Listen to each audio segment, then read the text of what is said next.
एक वर्ष वो नए पत्ते फड़फड़ फड़फड़ करके बस्ती मार लेंगे, और जब आवेगी फिर बसंत ऋतु वह सारे टूट टूट कर नीचे गिर जाएंगे और उनका विनाश होगा। इस प्रकार क्या बताना चाहते हैं कि पतझड़ आवत देख कर बन रो मनमाही, ये ऊंची टहनी पात थे ई पीले हो जाए। और पात झड़नता यूं कहे सुन भई तरवर राय, अब के बिछड़े नहीं मिले ना जाने कहाँ गिरेंगे जाए। तरवर कहता पात से सुनो पात एक बात, यहाँ की यह रीति है एक आवे एक जात। अब वो तरवर के माध्यम से परमात्मा एक जीव को समझाना चाहते हैं कि कुल के लोग ये कहते हैं भाई ये तो यहाँ पर मृत्यु और जन्म तो सभी के साथ होगा, चिंता मत कर, अपना शरीर छोड़ दे, एक दिन सब ने ही जाना है। तो ऐसे ही परमात्मा बता रहे हैं कि तरवर कह रहा है उस पत्ते को कि यहाँ की तो यही एक परंपरा है, एक आ गया और दूसरा प्रस्थान कर गया। जैसे बूढ़े बुजुर्ग ये हमारे जैसे हो लिए, ये सफ़ेद बाल हो गए, पता लग गया कि तू चलने की तैयारी कर, और उधर से पोते पुत्र पोते हो गए तैयार कि हम संभालेंगे तेरे वाले स्थान में। अब वो हम तैयारी कर रहे हैं जाने की, वो आ लिए पीछे थे 50 60 70 80 वर्ष वो नाच कूद लेंगे, फिर वो भी उसी गड्ढे में। और अब यदि हम सच्ची भक्ति करेंगे तो दुख नहीं, आगे सुख ही सुख होगा। हम सतलोक जाएंगे, हमारे बच्चे भी, हमारे पोते भी और हम भी, और हमसे संबंधित जो इस मार्ग पर जुड़ चुके हैं, हम उस स्थान पर जाएंगे जहाँ कभी मृत्यु नहीं होगी, कभी बुढ़ापा नहीं है।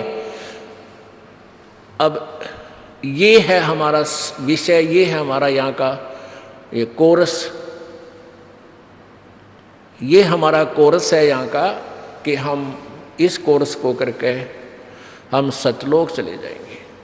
और ये वो कोर्स है, ये वो ट्रीटमेंट है, ये वो पढ़ाई है जो अपने सिलेबस में लिखी हुई है। अभी तक हमें जितने भी संत गुरु ऋषि महर्षि मिले वो आउट ऑफ सिलेबस पढ़ाया करते थे, इसलिए हम काल के जाल में फंसे रहे, जन्म और मृत्यु के इस चक्कर में फंस गए, इससे बाहर नहीं हो पाए। गीता जी अध्याय नंबर 4 के श्लोक नंबर 5 से 9 तक गीता ज्ञानदाता ब्रह्म 21 ब्रह्मांड का स्वामी, ब्रह्मा विष्णु महेश का पिता, ये श्री कृष्ण में प्रवेश करके गीता जी का ज्ञान बोल रहा है। ये कह रहा है कि अर्जुन तेरे और मेरे बहुत जन्म हो चुके हैं, तू नहीं जानता मैं जानता हूं। और 9वें श्लोक में कहता है कि अर्जुन मेरे जन्म और कर्म दिव्य हैं, अलौकिक हैं। फिर 8वें अध्याय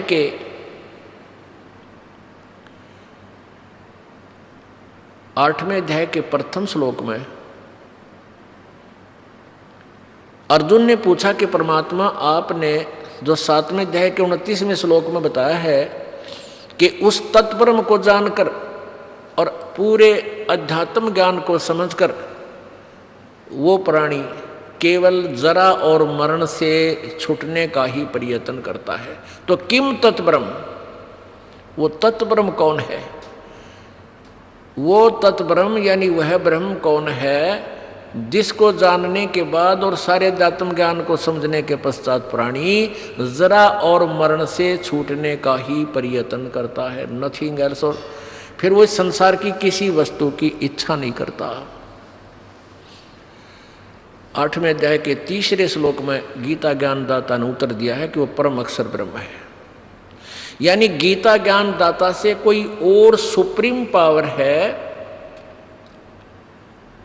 जो पूर्ण मोक्षदायक है, और वहां जरा और मरण नहीं है। जरा माने बुढ़ापा और मरण माने मृत्यु। सतलोक के अंदर ना वृद्ध अवस्था आती है और ना मृत्यु होती है, सदा युवा शरीर रहता है। और इस जीव के लिए सबसे बड़ा कहर ये बुढ़ापा और मृत्यु। पुण्यात्माओं, हम इतने ढीठ हो चुके हैं इन दुखों का सामना करते करते, हम अभ्यस्त हो गए हैं। जैसे बैल के कंधे पे हम इस दास का जन्म किसान परिवार में होने के कारण इन बैलों की प्रक्रिया से बहुत परिचित है। पहली बार किसी बैल के बच्चे पे यानी बछड़े पे जब वो हल जोतने योग्य हो जाता था तो उसके पहली बार उसके ऊपर कोई ऐसे रख देते थे जुआ, तो वो ऐसे निकल जाता था, आगे भागता पीछे भागता। फिर उसको क्या करते थे, उसके जुआ ऐसे छोटा सा जुआ बनाकर और उसके पीछे एक और गड़गड़ाहा बना के बांध दिया करते थे दोनों तरफ का उसके ला के, और पीछे उसके खड़ा हो जाता वो व्यक्ति और उसके नाथ डाल दी जाती। फिर उसको वो भागता अपनी मर्जी से, क्यों उसको वो अच्छा नहीं लग रहा था कंधे पे। फिर उसके पीछे वो बैठ गया, वो ना आदमी गिरे ना वो जुआ उतरे, तो 2 घंटा नाच कूद का वो सेट हो गया। ऐसे हफ्ते 10 दिन 15 दिन उसको सेट करते थे। फिर उसको बैल में या बैलगाड़ी जुए को उसमें हल में या बैलगाड़ी में जोत देते थे। फिर उसके यहाँ एक निशान बन जाता था, ऐसा मोटा खाल अपने आप इतनी मोटी हो जाती थी कि फिर वो अभ्यस्त हो जाता था उस भारी से भारी वजन को ढोने का। तो हम इब भारी से भारी दुखों को सहन करने के आदी बन चुके, हमारा कांध आ गई। यदि हमारी मृत्यु ना हो तो हम फिर भी इस लोक से कति नहीं जावा, हम इतने ढीठ हैं तो कितने दुखी हो जाए। और यहाँ दोनों काम, बुढ़ापा भी और मृत्यु भी, और पक्का, और फिर भी यहाँ से चलने को दिल नहीं करता। क्यों नहीं करता? क्योंकि हमने इसका विकल्प नहीं मिला, इसका विकल्प नहीं मिला। क्योंकि यहाँ ऐसी अज्ञान छुरी बना रखी थी ऋषि महर्षियों ने कि जन्म मृत्यु तो कभी समाप्त नहीं हो सकती। ये तो जन्मेगा वो मरेगा, और मर गया उसकी जन्म जरूर होगा। ये फाइनल कर रखा था, क्योंकि इनको ब्रह्मलोक तक की साधना का ज्ञान था। ब्रह्मलोक तक भी गए हुए प्राणी वापस आते हैं। गीता जी अध्याय नंबर 8 के श्लोक नंबर 16 में। और हमने साधना करनी थी पूर्ण ब्रह्म की, हम पहुंचे नहीं ब्रह्म तक भी, हम करते रहे इन देवी देवताओं की पूजाएं जो स्वयं नासवान है। ब्रह्म तक भी नासवान है। इसलिए कहा, गीता ज्ञान दाता ने कहा कि अर्जुन तू सर्वभाव से उस परमेश्वर की शरण में जा। गीता जी अध्याय नंबर 18 के श्लोक नंबर 62 में, हे अर्जुन तू सर्वभाव से, यानी और किसी देव में किसी भगवान में आस्था मत रख, उस एक भगवान की शरण में जा। सर्वभाव से उसकी कृपा से तू परम शांति और सनातन परम धाम को प्राप्त होगा। सनातन परम धाम शाश्वतम स्थानम, यानी सदा रहने वाले स्थान को प्राप्त होगा, फिर वहां कभी मृत्यु नहीं होगी। गीता जी अध्याय नंबर 15 के श्लोक 1 से लेकर 4 तक यही विवरण दिया है कि संसार रूपी वृक्ष है जिसकी ऊपर को जड़ तो पूर्ण परमात्मा समझो और नीचे को तीनों गुण रूपी शाखा। और जो संत इसके पूरे विभाग बता देगा वह तत्वदर्शी संत है, वह वेदवित है, वो वेद के तात्पर्य को जानने वाला है। गीता जी अध्याय नंबर 4 के श्लोक नंबर 34 में बताया है कि जो गीता अध्याय नंबर 4 के 32 में जिस सच्चिदानंद घन की वाणी को समझने के लिए कहा है, जिसके अंदर पूरा विस्तृत ज्ञान दिया गया है, उस तत्व ज्ञान को तो तत्वदर्शी संतों के पास जाकर समझ। वो तत्वदर्शी संत कैसा होगा 15वें अध्याय के प्रथम श्लोक में बताया है कि इस उल्टे लटके हुए संसार रूपी वृक्ष को जो विस्तार से बता देगा, तो वो परमात्मा कबीर जी स्वयं ही आए थे तत्वदर्शी संत बनकर 600 साल पहले, जब उनको एक शिक्षित और गंवार कहा जाता था परमेश्वर को। उस समय उस महाविद्वान ने ये बताया था, अक्षर पुरुष एक पेड़ है, निरंजन वाकी डार और तीनों देवा शाखा हैं, ये पात रूप संसार। तो वो परमात्मा विद्वान थे, वही तत्वदर्शी संत थे। यजुर्वेद अध्याय नंबर 40 के श्लोक नंबर 10 से लेकर 13 तक इसमें यही प्रमाण दिया है कि कोई तो परमात्मा को जन्म लेने वाला कहता है, कोई न जन्म लेने वाला कहता है, कोई साकार बताता है, कोई निराकार बताता है, और कोई किसी ने एक भाषा का विशेष का अक्षर ज्ञान हो गया उसको विद्वान बोल देते हैं, और जिसको अक्षर ज्ञान नहीं उसको अविद्वान बताते हैं। नहीं, विद्वान और अविद्वान की परिभाषा भी वो तत्वदर्शी संत बताएगा, उनसे पूछो। तो पुण्यात्माओं, अब आपके समय आपके समक्ष ये क्लियर किया जाएगा कि विद्वान कौन है, अविद्वान कौन थे। ये संस्कृत भाषा के जानने वाले पंडित और ब्राह्मण ये अविद्वान थे, और कबीर परमेश्वर जो संस्कृत अक्षर नहीं जानता था वो पूर्व परम विद्वान थे। इसके लिए आपको थोड़ा सा लालटेन का सहारा लेना पड़ेगा। ये ब्रह्मा विष्णु महेश तक भी अविद्वान थे। गीता यजुर्वेद अध्याय नंबर 40 के श्लोक मंत्र नंबर 10 से और 13 तक में जो प्रमाण है उसको अब सिद्ध करने के लिए आपको दिखाते हैं। ब्रह्मा विष्णु महेश भी वेद ज्ञानहीन थे, अध्यात्म ज्ञान से परिचित नहीं थे। पुण्यात्माओं, आज शिक्षा का एक परम लाभ हमें ये हो रहा है, ये दास आज से 50 साल पहले 60 वर्ष पहले ये शब्द बोल देता तो शायद इस पृथ्वी पर रहता, और आज ये दास 20 वर्ष से ढोल के डंके पर ये कह रहा है, और बकवाद करने वाले दुष्टों ने अपनी दुष्टता भी खूब दिखाकर देख ली, आश्रम भी छीन लिया, मारने की चेष्टा भी कर ली, और हम फिर रीसेट हैं क्योंकि समाज शिक्षित है। शिक्षा का हमने अगर लाभ है तो ये लाभ हुआ कि पूर्ण समाज जो हमसे परिचित हुआ वो समझ गया कि रौला किस बात का है। ये तो ज्ञान और अज्ञान का झगड़ा था। उन अज्ञानियों ने अपने ज्ञान को छुपाने के लिए राजा और प्रजा को भ्रमित करके हमारे पीछे लगा दिया, लेकिन बुद्धिमान जनता ने संयम से काम लिया और इसको समझा, और आज ये फिर से उससे भी अधिक स्पीड से चल रहा है। अब इस ज्ञान को समझकर बुद्धिमान लोग आ रहे हैं, रो रहे हैं कि कहाँ छुपा था ये ज्ञान, हे भगवान जीवन खो दिया। कोई 60 वर्ष का है, कोई 50 वर्ष से ढूंढ रहा था भगवान को, और आज से जब 50 साल पहले दास ये कह देता ब्रह्मा विष्णु महेश विद्वान है तो उड़े पत्थर पड़े मेरे पे। और आज इस दास ने लालटेन के चांदने में अपने को सुरक्षित रख लिया। एक अंधा व्यक्ति अंधेरे में लालटेन जगाकर जगमगाती लालटेन को हाथ में लिए जा रहा था पगडंडी पर कह। आगे से बच्चे आ रहे थे,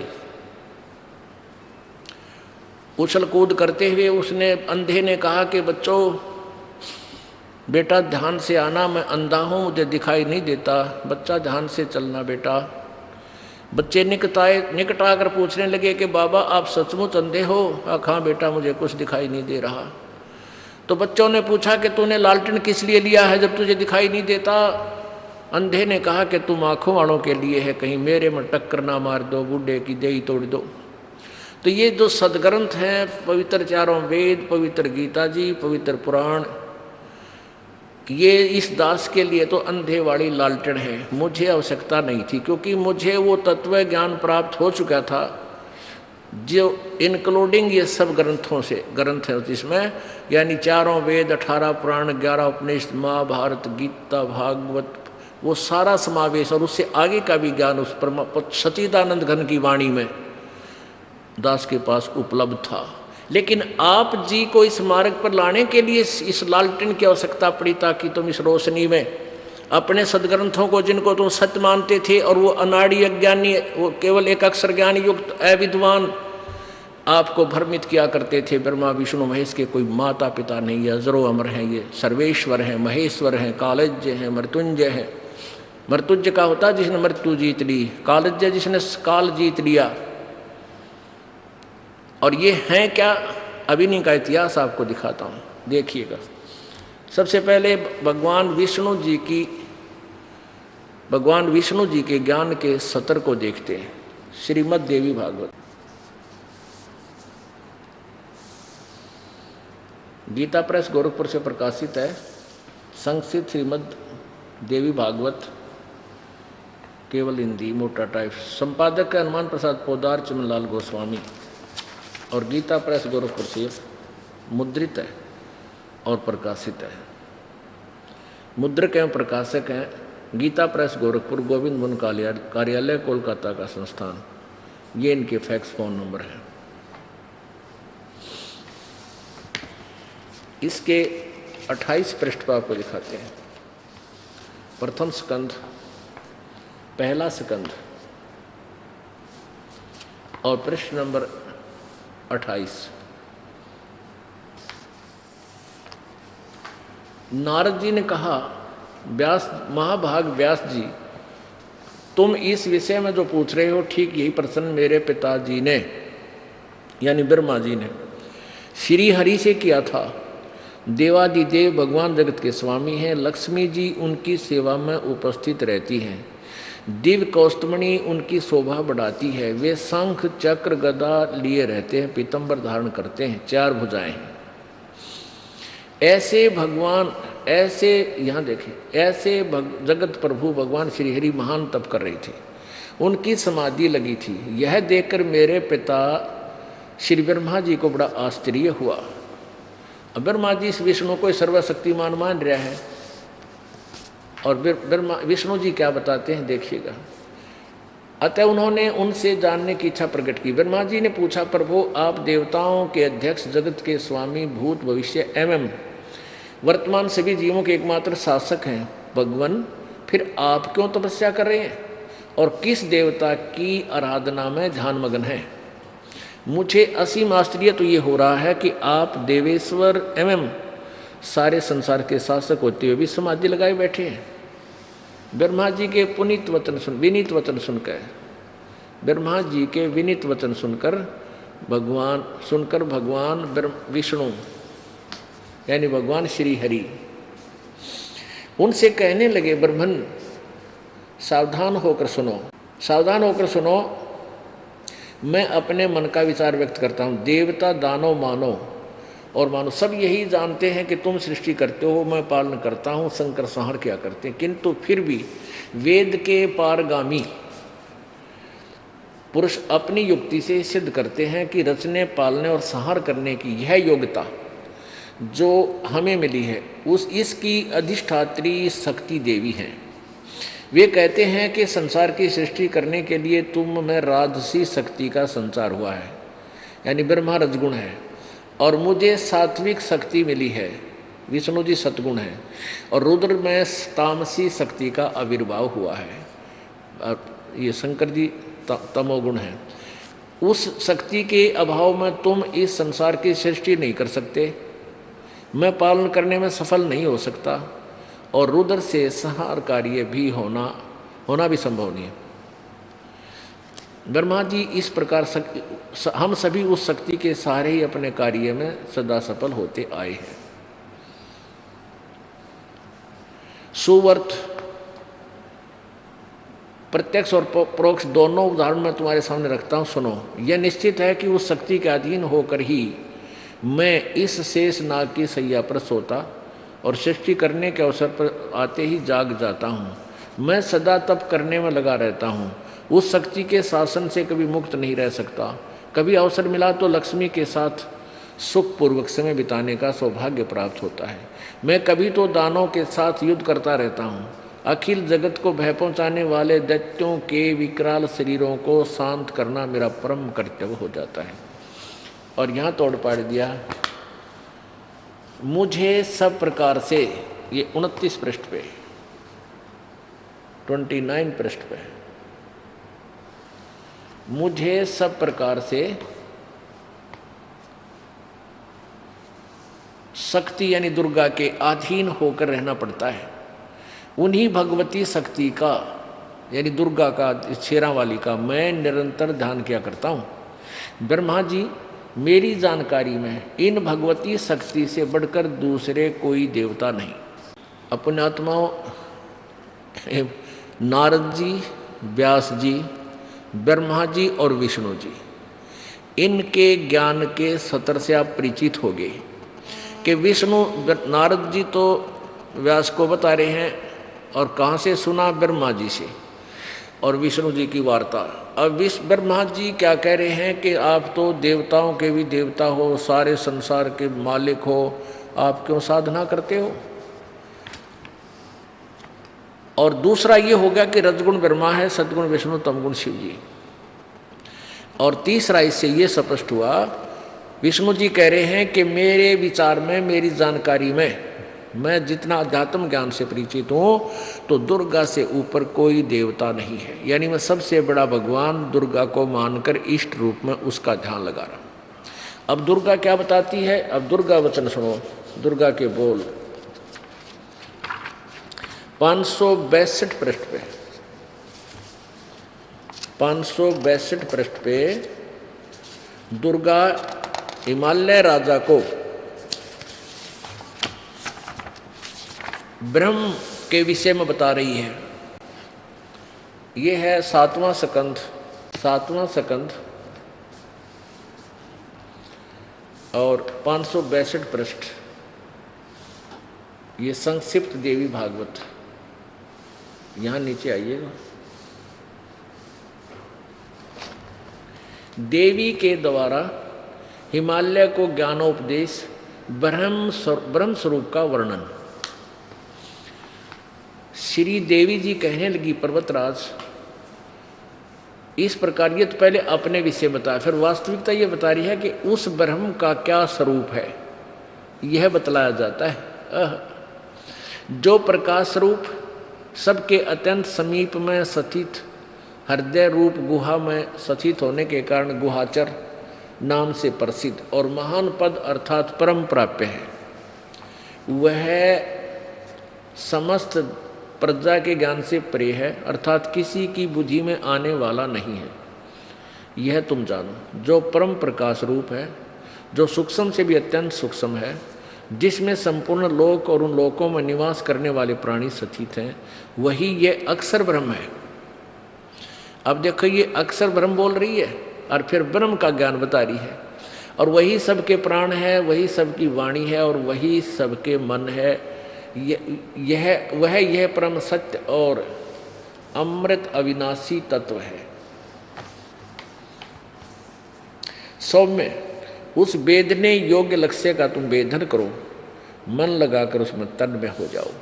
सौम्य, उपनिषद में कथित महान अस्त्र रूप धनुष लेकर उस पर उपासना द्वारा तीक्ष्ण किया हुआ बाण संधान करो, और फिर भावनागत चित्त के द्वारा उस बाण को खींचकर उस अक्षर रूप ब्रह्म को लक्ष्य बनाकर वेधन करो। उसका क्या, यहाँ पर अक्षर रूप ब्रह्म, उसका नाम के मंत्र क्या बताया है? परवण, यानी ओम तो उसका मंत्र है, धनुष है, और जीव आत्मा साधक है यानी उसका बाण है, और ब्रह्म उसका लक्ष्य है।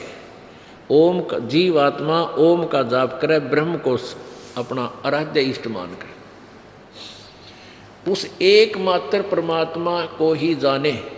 दुर्गा कह रही है उस एकमात्र परमात्मा को ही जाने, यानी ब्रह्म को, और दूसरी सब बातों को छोड़ दे, यानी किसी अन्य देव की पूजा ना करे, ना दुर्गा की, ना देवताओं की, किसी की नहीं। यही अमृत रूप परमात्मा के पास पहुंचाने वाला पुल है। संसार समुद्र से पार होकर अमृत स्वरूप परमात्मा को प्राप्त कराने का यही सुलभ साधन है। जिस प्रकार रथ के पहिए से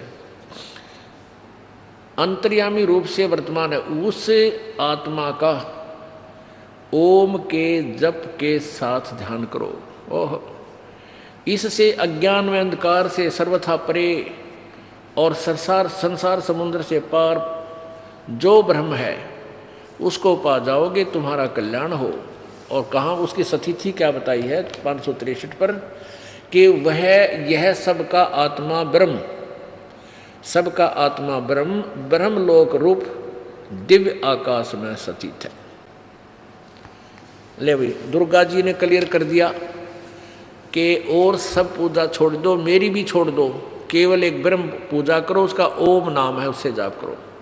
और वो कहाँ रहता है? ब्रह्मलोक में। ब्रह्मलोक में रहता है वो, वहाँ चले जाओ। अपने आत्मा 8 गीता जी जो है वेदों का सारांश है, और गीता जी और वेदों में कहीं पर भी दुर्गा की पूजा के विषय में नहीं लिखा है। और वेदों में पूर्ण परमात्मा की साधना से पूर्ण मोक्ष, और गीता जी में भी पूर्ण परमात्मा की साधना से पूर्ण मोक्ष कहा है। गीता जी अध्याय नंबर 8 के श्लोक नंबर 16 में कहा कि ब्रह्मलोक पर्यंत, ये सभी पुनर्वर्ती में है। जो ब्रह्म तक की साधना करके ब्रह्मलोक चले जाते हैं उनका भी जन्म मृत्यु होता रहता है। इसलिए गीता ज्ञानदाता गीता अध्याय नंबर 4 के श्लोक 5 से 9 में बता रहा है कि अर्जुन, तेरे और मेरे बहुत जन्म हो चुके, तू नहीं जानता, मैं जानता हूँ। यानी ये ब्रह्म भी नाशवान है, अविनाशी नहीं है। अब दास ने क्या शब्द कहा था? यजुर्वेद अध्याय नंबर 40 के श्लोक नंबर 10 से लेकर 13 में 2 बार लिखा है कि धीराणाम माने तत्वदर्शी संत, संतों से जाकर ही ये कंसेप्ट क्लियर करो, वो बताएंगे परमात्मा साकार है व निराकार। और विद्वान और अविद्वान की परिभाषा भी वो तत्वदर्शी संत ही बताओगा, क्योंकि जिसको अक्षर ज्ञान है उसको विद्वान मान लेते हो तुम, जिसको संस्कृत भाषा आती है या इंग्लिश आती है, हिंदी के अक्षर सीख लिए, और जिसको अक्षर ज्ञान नहीं है तुम उसको अविद्वान मूर्ख कहते हो। नहीं, विद्वान और अविद्वान की परिभाषा भी वो तत्वदर्शी संत बताएगा, उनसे सुनो। ये दास परमात्मा ने वो तत्वदर्शी संत बनाकर भेज दिया, ये आपको वो सुना रहा है। अब ना सुनोगे तो वो आपका दोष होगा, भगवान का नहीं। अब इसमें आगे देखो, सतयुग के ब्राह्मण, सतयुग के ब्राह्मण यानी सतयुग में ही अज्ञानी थे तो त्रेता द्वापर में फिर कहना है कि, और कलयुग वालों का फिर हम विचार ही करना छोड़ दें तो अच्छा है कि किसे मैं ऋषि थे दयानंद कैसे। ये निरे अज्ञानी अनाड़ी और केवल एक संस्कृत दाने थे, इनको ना अध्यात्म ज्ञान था, ना कोई सामाजिक ज्ञान था, ना कोई खगोल भगोल का ज्ञान था, यानी कति भ्रमित करने के लिए काल के दूत बनकर आए थे इस पृथ्वी पर। ये देखिएगा श्री वही मध्य भागवत। अब कलयुग के ब्राह्मणा का और आपको उनके ज्ञान से परिचित करा देते हैं। ये वही पुस्तक है, 414 पृष्ठ।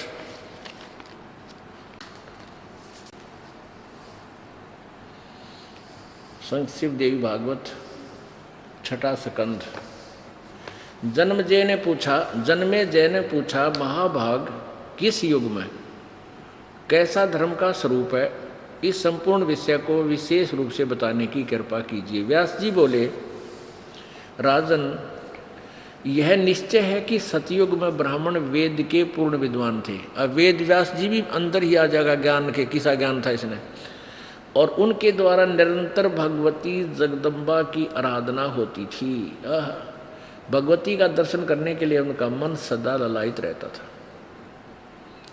अब आ गया सतयुग के ब्राह्मणों का है ये विषय कि वो दुर्गा की पूजा करते थे और किसी की पूजा नहीं करते थे, और वेद के विद्वान थे।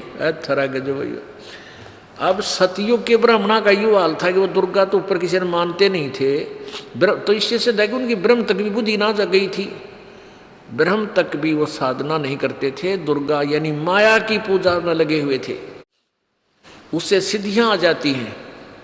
ये एक दो मंत्र हैं, जैसे हम आपको 5 मंत्र देते हैं, इन्हीं में से किसी को 1 दे देते थे, वो किसी में 2 दे देते, और उसी की साधना में कई वर्ष लगे रहते थे, उससे सिद्धियां आ जाती थी।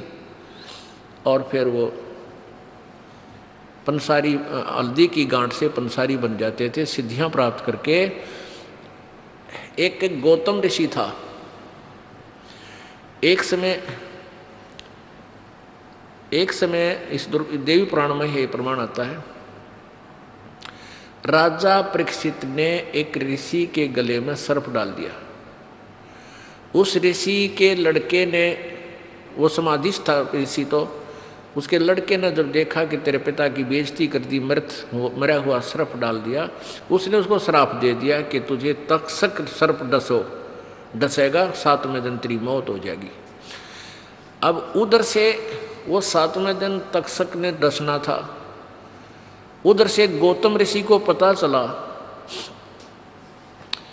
उसने पता चला कि मेरे पास सर्प का विष उतारने की सिद्धि है, मंत्र मैंने सिद्ध कर रखा है, और मैं राजा को जीवित कर दूंगा तक्षक डसने के बाद, और राजा मुझे खूब धन देगा। इस उद्देश्य से उसने सारा जीवन यह सिद्धि की। वो चला जा रहा था, उधर से तक्षक उस सर्प को पता चला। वो तक्षक सर्प मनुष्य रूप धारण करके गौतम ऋषि के सामने खड़ा हो गया और कहने लगा, महापुरुष कहाँ जा रहे हो? गौतम ऋषि ने बताया कि मैं ऐसे एक तक्षक सर्प है, वो राजा परीक्षित को डसेगा, और मेरे पास ऐसा मंत्र है, मैंने सारे जीवन में यह कमाई की है कि मैं उसको तुरंत जीवित कर दूंगा और राजा मुझे बहुत धन देगा। हाँ, ये नो पूजा करते माया। अब तक्षक सर्प ने सोचा भी तेरी तो बात बिगड़ेगी, तेरे डसे हुए को अगर ये जीवित कर देगा तेरी प्रभुता खत्म हो जाएगी। तो तक्षक सर्प कहने लगा कि मैं तक्षक हूं और यदि तेरे पास ऐसी करामात है तो मुझे दिखा, मैं इस पेड़ को डंक मारता हूं। अब मनुष्य रूप से एकदम सर्प रूप में आके और उसने एक बहुत बड़े पेड़ को, भारा पेड़ था, उस पीपल के पेड़ को ऐसे डंक मार दिया। उसके विष से एकदम वो पूरा वृक्ष जल गया, कति पत्तों सहित नष्ट हो गया। तब तक्षक ने कहा कि अब तू इसको कर हरा कर दे। तो उस गौतम ऋषि ने वो अपने मंत्र से वो हरा कर दिया। अब तक्षक ने जान लिया भाई तो काम बिगाड़ेगा तेरा। तो तक्षक कहने लगा कि आप ऐसा ना करो, यदि मैं डसूंगा और मेरे डसने से वो नहीं मरेगा तो वो ऋषि बालक मुझे भी श्राप दे देगा, मुझे डर लगता है। तो गौतम ऋषि से कहा उस तक्षक ने, तुझे जो जितने हीरे पन्ने जवाहरात जितना धन चाहिए मैं दे दूंगा, तो वापस चला जा। तो कहते हैं गौतम ऋषि ने फिर ध्यान लगाया, ध्यान से देखा कि राजा परीक्षित की शेष आयु नहीं है, वो उस दिन उसने मरना ही है, उससे तक्षक से ही मरेगा। तो उसने देख लिया और ये सोच लिया कि अब मैं उसको जीवित नहीं कर सकता। अपने मन में सोच लिया कि उसकी सांस नहीं है, श्वास शेष नहीं है, तो मैं उसको जीवित नहीं कर सकता। तब उसने कहा ठीक है तक्षक, मुझे दे तू धन, मैं वापस चला जाता हूँ। तो तक्षक ने उसको ला करके बहुत ज़्यादा धन, सोना चांदी, हीरे पन्ने मोती बांध दी गिठड़ी, और वो पंडित जी गला दिए टट्टू की तरह उल्टाया गया। सारे जीवन में ये माया की साधना ये नो करा करते। अब वो देखो सारे जीवन में उसने अपना ये मंत्र क्रिया साधन, लोगों ने तो देखा बड़े साधना कर रहा है, तपस्या हट कर दी, कमाल कर दिया, और डोवे डले वो चावे माया। हाय हाय, कहते हैं डंब करें डोंगर चढ़े अंतर जीनी झूल, और जग जाने बंदगी करें बोवे सूल बबूल। तो यहाँ ये बताया जा रहा है कि ये कलयुग के ब्राह्मण बड़े वेद के विद्वान होते थे और ये माया की पूजा करते थे, हीरे जवाहरातों की ये मिल लेंगे मैंने। क्योंकि ये राजाओं को क्यों प्रभावित करते थे, सिद्धियाँ करके उनको सिद्धियाँ दिखा दी, किसी का नाश कर दिया, किसी को आबाद थोड़ा बहुत कर दिया, अपने टायर से दूसरे के टायर में हवा भर देते थे, वो आप भी खाली हो जाते थे, उनका भी काम ना चला। तो ऐसे ये भक्ति बिगड़ी हुई थी। अब देखो ये स्पष्ट हो गया, ये तो सतयुग के ब्राह्मणों की दशा बताई है कि सतयुग के ब्राह्मण वेद के पारग पूर्ण विद्वान होते थे, और सतयुग के ब्राह्मण और वो दुर्गा की पूजा करते थे। तो कलयुग वालों का क्या होगा, अब इसी में फैसला दे रखा दुर्गा पुराण में। देखना ये वही दुर्गा पुराण 414 पृष्ठ पे आप पढ़ रहे थे, छठे सकंद में। ये बाप ने ये पढ़ा है कि राजन यह निश्चय है कि सतयुग में ब्राह्मण वेद के पूर्ण विद्वान थे, उनके द्वारा निरंतर भगवती जगदम्बा की आराधना होती थी, भगवती का दर्शन करने के लिए उनका मन सदा ललायित रहता। ये तो सतयुग के ब्राह्मणों के ज्ञान का सतर वेद के विद्वान बतावें, और वेद में की तो दुर्गा की पूजा नहीं, दुर्गा के उसकी पूजा करो ब्रह्म की, और ब्रह्म करे उस कहे उस पूर्ण ब्रह्म की पूजा करो तत्वदर्शी संत की खोज करके। तो कलयुग के ब्राह्मण किसे होंगे, ये इस समय लिख रखा है, देखो ये यहाँ लिख रखा है, धर्म की यह स्थिति त्रेता में रही परंतु कुछ ह्रास हो गया। सतयुग की जो स्थिति थी वह द्वापर में विशेष रूप से कम होगी। उन प्राचीन युगों में जो राक्षस समझे जाते थे वह कलयुग में ब्राह्मण माने जाते हैं, क्योंकि अब के ब्राह्मण प्राय पाखंड करने में तत्पर रहते हैं, दूसरों को ठगना, झूठ बोलना और वैदिक धर्म कर्म से अलग रहना कलयुगी ब्राह्मणों का स्वाभाविक गुण बन गया है। ये दास कह दे तो लड़ाई हो जाती, ये तो वो सदग्रंथ बता रहे हैं जिनको हम मानते हैं। ये तो आपको दिखाई लालटेन है, क्योंकि इससे अब आप जो भी भगवान पुण्यात्मा इस सदग्रंथ को आँखों देख लेगा, मेरे दिखाए से पेटा ना भरा, क्योंकि इतना अंधेरा हो रहा है। फिर घर जाकर देखेगा प्रश्न नोट करके अपने आड़ी में जब पेटा भरा इसका को हो सचमुच ये दवाई महाराज जी तो सच ये बताओ है, गलत तक को नहीं। फिर सोचना शुरू करता है वो, ईब कित कुआं पड़े भाई। कुछ दिन न्यूट्रल हो जाता है, बिल्कुल सुन्न हो जाता है। अब क्या करें, हमने संत की वेशभूषा ऐसी मान रखी थी भाई, सिर पर जटा हो, लाल लत्ते पर रखे हो, माला घाल रखी हो, और गाम गुम छोड़ कर जंगल में रहता हो, बचपन से ब्रह्मचारी हो, तो हमारी वो भी एक गलत छुरी से, गलत सिद्धांत से हम वो भी प्रभावित रहते हैं कि अभी इब्राहिम पाल तो सीधे कपड़े हैं, सब साधारण सा व्यक्ति दिखा है, अरे यूँ तो जे ही था भाई, हाँ यो किसा संत। तो कई दिन में तो यह सेटिंग होएगी, कई महीना में भाई संत किसा हो से। अरे परमात्मा के कपड़ा बना करते, एक जुलाहे में वर्ण में प्रगट हुए और कपड़ा बनते थे, वो परमात्मा थे। और नामदेव जी छिपा जाति में, दन्ना भगत जाट जाति में, किसान जाति में, गरीबदास जी किसान जाति में, और रविदास जी चमार जाति में, और वो परम संत थे, और कबीर परमात्मा स्वयं भगवान थे। लेकिन इन अज्ञान सिद्धांत ने, इन नकली ऋषियों ने परमात्मा और संत की परिभाषा ही बदल रखी थी। अब यह समझ में आएगी कि परमात्मा कौन है और संत कैसा होता है। पुण्यात्मा एक लाल होता है, लाल, उसको किसी चांदी के डिब्बे में रख दें तो भी कीमत उतनी है, और उसने बोरी में लपेट के एक कपड़े में मैले से मर छुपा जा कि छुपा के, तो भी कीमत उतनी ही है। तो जिसके पास भक्ति है वो कपड़े और किसी वर्ण में, किसी प्रकार के, चाहे वो उच्च जाति में है जैसे हमने ये सीमाएं बना रखी हैं, और चाहे उस नीच जाति में, लाल तो लाल ही है। अपने आत्मा हमने परमात्मा के इस विधान को समझना है। परमेश्वर कबीर जी को ये अशिक्षित अनाड़ी कहा करते थे, गंवार कहा करते थे। परमात्मा क्या कहते थे, निरंजन धन तेरा दरबार, निरंजन धन तेरा दरबार, जहाँ पर तनिक न न्याय विचार।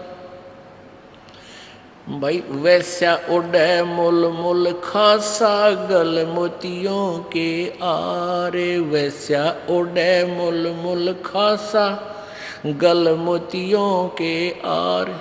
पति भरता को मिले न खादी, वो सूखा निरस आहार, निरंजन धन तेरा दरबार, निरंजन धन तेरा दरबार, जहाँ पर तनिक न न्याय विचार।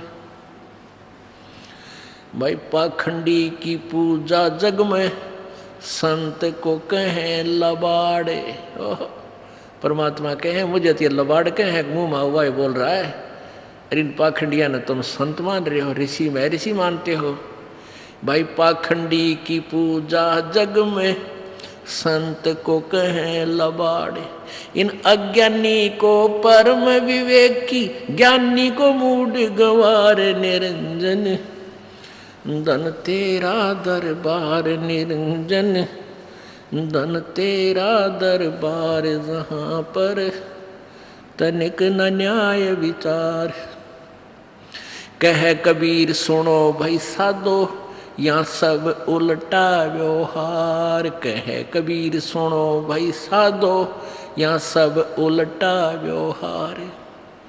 ये सच्चों को तो झूठा बतावें, इन्हें झूठों का एतबार, निरंजन धन तेरा दरबार, निरंजन धन तेरा दरबार, जहाँ पर तनिक न न्याय विचार। कह कबीर सुनो भाई साधो, यहाँ सब उल्टा व्यवहार। कहे कबीर सुनो भाई साधो, सब उल्टा व्यवहार।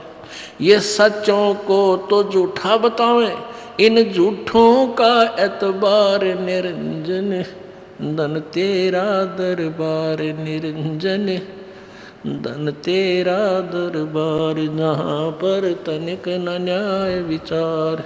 अब परमात्मा कहते इन झूठा न तो विद्वान बतावें, मैं ऋषि कहूँ जिन कह का बिना मेरा ना वेदों का ज्ञान। और परमात्मा स्वयं आए थे वो तत्वदर्शी संत बनकर, उनको ये अविद्वान अशिक्षित इस दयानंदमय ऋषि ने परमेश्वर के बारे में यही व्याख्या की हुई है 11वें समलास में कि कबीर तो अशिक्षित था, ये ऐसे ही कहीं पड़ा मिला था फूलों के टोकने में एक जुलाहा दंपत्ति उठा लाए, कई ब्राह्मणों के पास पढ़ने को गया, उन्होंने उसको शूद्र जानकर पढ़ाने से संस्कृत सिखाने से मना कर दिया।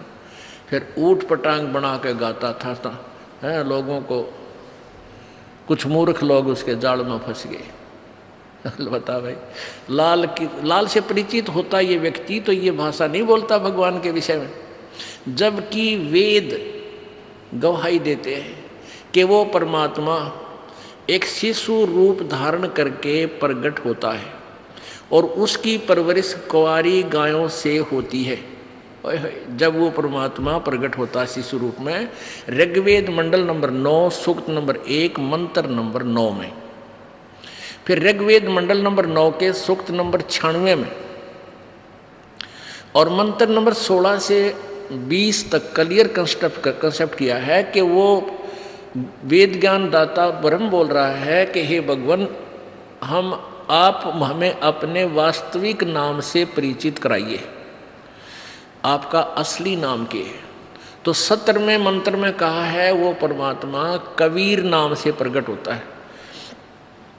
वो परमात्मा कबीर है और वो अपनी कबीर वाणी को ऊंचे, जब वो बड़ा हो जाता है, ऊंचे स्वर में आवाज लगा लगा कर बोल बोल कर कविताओं के माध्यम से, लोकोक्तियों के माध्यम से, शब्दों के माध्यम से सुनाता है। और जिस कारण से वो एक कवियों में भी एक प्रसिद्ध कवि भी होता है, प्रसिद्ध कवि की भी उपाधि प्राप्त करता है, लेकिन वो परमात्मा ही होता है। अब इन कवि जैसे ये कवि और भी थे, जैसे आप बच्चे हम पढ़ते थे स्कूलों में, विद्यालय में, तो उस समय हमें कवियों के कुछ दोहे आते थे जिसमें तुलसीदास जी के, कबीर परमेश्वर जी के, रहमन जी के और भी एक दो और थे। तो उन दोहों में हम, जैसे तुलसीदास जी के दोहे थे, उस तुलसीदास जी ने जो बोला है रामायण की लोकोक्तियाँ बोली हैं, वो तो उन्होंने बाद में बोली है जबकि रामायण घटना घट चुकी थी। वो भी कवि था। और एक परमात्मा जो पूर्ण ब्रह्म कबीर जी आए, उनके श्लोकों में, उनके दोहों में राम कृष्ण ब्रह्मा विष्णु महेश ब्रह्म परब्रह्म और सारे ब्रह्मांडों की रचना का भी ज्ञान है वो भी दोहों के माध्यम से। और जनसाधारण को अपना जैसे व्यवहारिक तरीके को भी समझाते हुए और अध्यात्म ज्ञान से भी उन लोकोक्तियों के माध्यम से अपना ज्ञान प्रचार किया। तो अब उनकी हैं तो वो भी कवि और ये भी कवि। अब कवियों का कब की भिन्नता और परमात्मा की श्रेष्ठता उनके द्वारा बोली गई वाणी से ही हम अब तुलना कर लेंगे कि कबीर परमात्मा कवि की उपाधि प्राप्त करके भी भगवान थे और वो कवि ही थे, वो केवल काव्यकार ही थे, वो भगवान नहीं थे। उनकी वाणी, उनका सतर, उनके ज्ञान का सतर ही ये प्रमाण देगा। वेद कहते हैं वो परमात्मा अपने महिमा की वाणी, अपना ज्ञान अपने द्वारा रची सृष्टि को और स्वयं ही ऊंचे स्वर में बोलकर उच्चारण करता है लोकोक्तियों के माध्यम से, दोहों के माध्यम से। और वही परमेश्वर ने 600 वर्ष पहले किया, जिसके विषय में महर्षि दयानंद जी आलोचना कर रहे हैं कि वो संस्कृत भाषा नहीं जानता था इसलिए विद्वान नहीं हो सकता। और दयानंद तो संस्कृत भाषा जानता था, इस जैसा विद्वान नहीं हो सकता, अविद्वान। ये इनके द्वारा, इनका अनुभव द्वारा रची पुस्तक सत्यार्थ प्रकाश इसका प्रमाण है। अब देखना, परमेश्वर के बारे में जो स्टेटमेंट महर्षि दयानंद जी दे रहे हैं, ये बिल्कुल अज्ञानी की थी, अज्ञानी की है।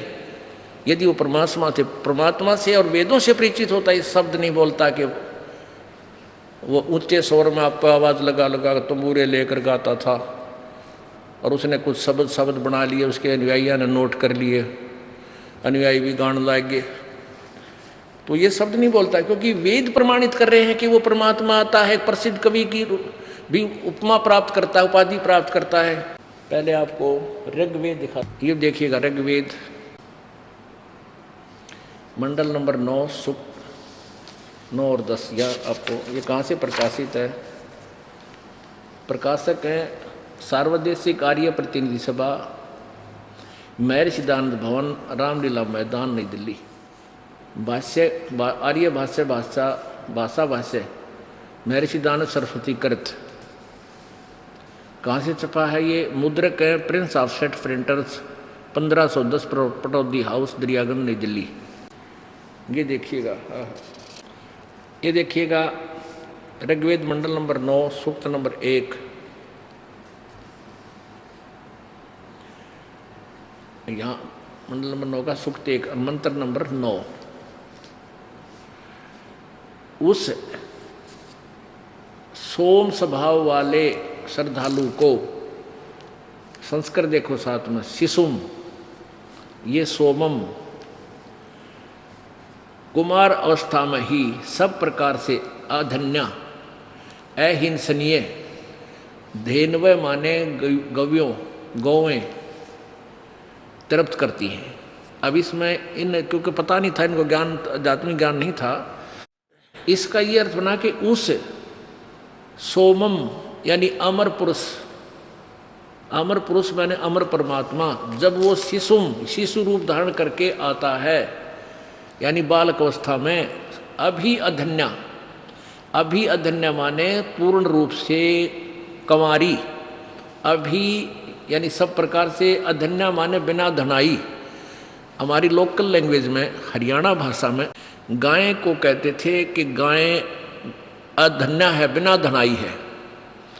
और धनाई माने जो गर्भ धारण नहीं कर रखा, और जो गर्भ धारण कर लेती तो कहते थे ये 3 महीने की हो चुकी है, ये 3 महीने पहले धनाई थी, यानी ये गर्भवती हुई थी। तो अधन्या, अभी अधन्या माने पूर्ण रूप से कंवारी, जो कभी धनाई ना हो पशु सांडने, यानी कंवारी। सिंपल लैंग्वेज में समझा रखे हैं, देखो अभी अधन्या। उस सोमम माने, देखो सोम स्वभाव वाले श्रद्धालु पुरुष को, तरह के जो भैया, इमम माने उस, सोमम माने अमर पुरुष को, शिशुम जो शिशु रूप में, शिशु माने बालक, मनुष्य का बालक रूप अवस्था में, सब प्रकार, अभी अधन्या पूर्ण रूप से बिना धनाई, धनाई धन्या माने धनाई हुई, अधन्या बिना धनाई, और धेनव माने गौएं तृप्त करती है। हे भगवान, वेद तो कति क्लियर कर रहे हैं। एक कहावत थी पहले कि भाई वेद तो सच्चे हैं, वेद में तो बिल्कुल सही ज्ञान है, पर इनका शोधनिया को ना, शोधनिया मीन इनका अनुवादक ठीक नहीं है। अभी तक ये भ्रमणा थी कि अरबा सच्ची थी। अब जैसे मक्खन है, अब मक्खन में घी है, और जैसे को ठीक से गर्म करना नहीं जानता तो सिड़ जाएगा, खराब हो जाएगा, तो कंडेम हो जाना। तो ये वेद अब अंतिम सांस गिने थे। यदि आज इनमें से ये शुद्ध घी नहीं कर दिया जाता तो वेदों का अस्तित्व सदा के लिए समाप्त हो जाना था। क्योंकि जो वेदों के ज्ञाता समझते थे, उनकी थ्योरी और सिद्धांत वेद ज्ञान से विपरीत था। तो उस ज्ञान के आधार पर हमने वेदों को छोड़कर उन अज्ञानी महर्षियों के ही द्वारा अनुभव की लिखी पुस्तकों को फाइनल मानकर उस पर आश्रित हो गए थे। वेदों में झांकना भी बंद कर दिया था। और ये मानो समाज का विनाश का कारण बन जाना था। दया करी उस परमेश्वर ने इस दास को ये बुद्धि दी, अपनी अकल, अपनी शक्ति से अकल दी, ना इस संस्कृत और इस लैंग्वेज के जानने वाला सदग्रंथों को नहीं सुलझा सकता। कहते हैं परमात्मा कहा करते थे कि यो तो भाई 9 मन सूत उलझ गया, क्योंकि परमात्मा वो कपड़ा बुनते थे, वो सूत हो है ना, सूत क्या एक लंबा सा वो होता था, इतना बड़ा गुच्छा सा, और वो उलझ जाना, वो 1 महीने में नहीं सूत में आकर था, वो सुलझे नहीं था जल्दी, थोड़ा ऐसा। और परमात्मा उदाहरण दिया कि वेदों और सदग्रंथों का यथार्थ ज्ञान जो है इन अनाड़ियों ने, अज्ञानियों ने, यो तो 9 मन सूत उलझा दिया। 9 मन अर्थात 360 किलो ग्राम यो सूत उलझा दिया। और इसको सुलझाना कौन सुलझा सके है? कहते 9 मन सूत उलझिया और ऋषि रहे झकमार, और सतगुरु ऐसा सुलझा दे जो उलझे ना दूजी बार। अब यो ज्ञान इस दास को परमात्मा ने बुद्धि दी, उस कबीर भगवान ने, अब ऐसा सुलझा दिया ये सूत कि कदे इस कलयुग में तो उलझेगा नहीं, जिसने भक्ति करनी है कोई उलझा ही नहीं सकेगा इसको। इतना क्लियर कंसेप्ट हर तरह से हो जाएगा। और अब तो दास को गालियां दे रहे हैं, उन दुष्ट लोगों के भ्रमित की हुई जनता बाद में रोया करेंगे जब इस यथार्थता से परिचित होंगे, क्योंकि ये दुष्ट लोग शुरू से ही ऐसे करते आए हैं। जैसे ईसा मसीह जी को क्रश करवा दिया उन नकली पादरियों ने, झूठे कपटियों ने, कि ये झूठ बोलता है, ये गंदा है, ये हमारे देवताओं को मना करता है। और वो गवर्नर भी, उनके इतिहास में लिखा है, गवर्नर भी नो कह रहा है कि ऐसा जुल्म मत करो, ऐसे पुण्यात्मा को मत तुम ऐसा जुल्म कराओ, लेकिन वो भी उसके प्रभाव में आ गया फिर। और आज उस महापुरुष के गुणगान करते करते थूक सूख जाता है ईसाइयों का, और कितनी जनसंख्या जो उनको गुणगान कर रही है, उन दुष्टों को धिक्कार रही है। लेकिन अब केवल वो लाल खो दिया। लेकिन अब हमें ये सुअवसर मिल गया, हमारा एक सौभाग्य है कि हम आज शिक्षित हो गए और इन झूठे कपटी आचार्यों की बातों में आए नहीं, और मालिक का सहारा जब साथ है तो ये परमात्मा ने ये इस युग में पूरे विश्व तक पहुंचाना है, ये उनका वचन है। तो इस वचन को, मालिक के आदेश को जीव कैसे रोक सकता है? ये तो उसकी भूल है। तूफान को रोकने का प्रयत्न करना इस ज्ञान को रोकना मात्र है।